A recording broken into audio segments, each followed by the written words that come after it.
મહત્તમ તાપમાન ઘટતા ગરમીથી આંશિક રાહત. ઉત્તર ગુજરાત અને કચ્છ સૌરાષ્ટ્રમાં 3 દિવસ આંધી વંટોળની આગાહી. 40 કિલોમીટરની ઝડપે ફૂંકાઈ શકે છે પવન.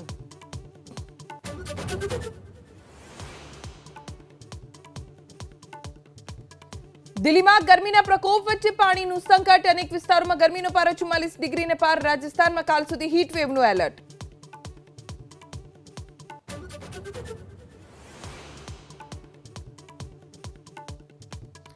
રાજકોટ ગેમ ઝોન અગ્નિકાંડમાં 4 અધિકારીની ધરપકડ. પૂર્વ ડીપીઓ અને 2 એટીપીઓ, ફાયર ઓફિસર સહિત 4ની ધરપકડ.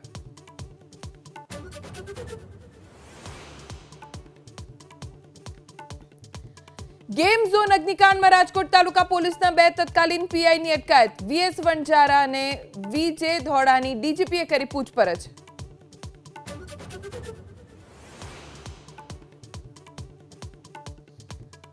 કન્યાકુમારીમાં આજે પ્રધાનમંત્રી મોદીની ધ્યાન સાધનાનો બીજો દિવસ. ગુરુવારે સાંજે ભગવતી અમ્મન મંદિરમાં પૂજા બાદ પીએમ મોદીએ શરૂ કર્યું છે મેડિટેશન.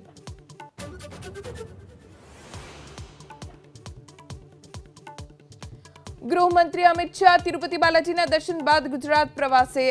સાંજે સોમનાથ મંદિરમાં કરશે દર્શન અને પૂજા.